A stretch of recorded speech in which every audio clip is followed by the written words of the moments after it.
both ends of the floor. We just, again, had a problem scoring in that fourth quarter, and they made big shots. I mean, they got all-stars that hit some big shots down the stretch for them, and tough one to lose. It's coming off the game you just had against Indiana, where you were up big, and then tonight you're up 16. It's kind of see the same thing. Next question. What do you think happened offensively in the fourth quarter? Yeah, we missed shots.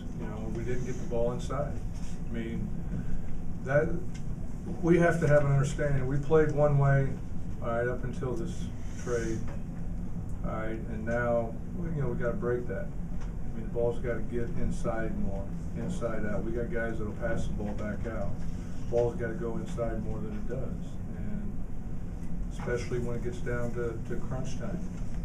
We're never going to get to the free throw line playing out on the perimeter of the three-point line like that.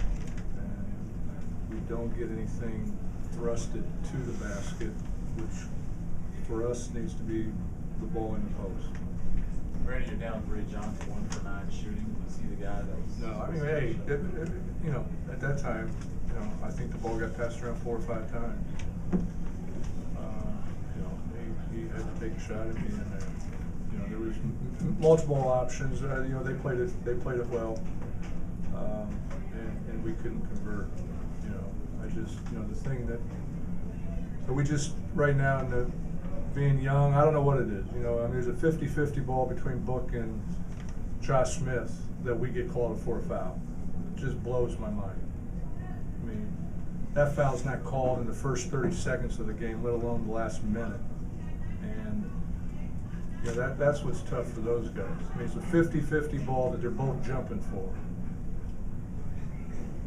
And Book gets called for foul, and I believe Joe Johnson then hit a 3 on the side out of bounds after that.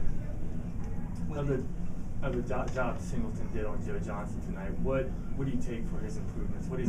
He's improved. Obviously, playing these guys a time or two, you learn. I can't think back the first time we played Atlanta if he played very much in that game early in the year, but I know the last time we were in Atlanta he played Joe a lot. This is another time. That's for a rookie, and playing star players like that, you learn little nuances that they like to do, don't like to do, and I think he's picking up really well in that. Chris is he's always going to get the tough assignment, and he's not one to back down. Chris and Trevor got into foul trouble kind of play, and you had to use a lot of their bench. How would you talk about their composure playing in those last few minutes? I thought it was fine. We got aggressive guys up front now. Nene, Book, Kaveen, Vez. I don't want to take their aggression away from them. And I thought, even though Book, got into foul trouble more than probably anybody else, but I thought he handled it, pretty good. Staying in the game. John, 1 for 10 tonight. What do you think is the biggest thing? Went 1 for 10. What do you mean? What's the biggest thing? What do you think he was struggling with the most? Was it a shot? Was it, he went 1 for 10. Those things have. No, I thought he did fine enough job running the offense. You're gonna have nights like that. It's not one particular thing.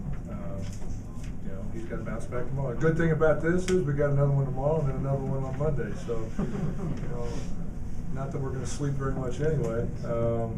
We don't have to think about this one too long. This is a hard one. All right, thanks. Go ahead, one more.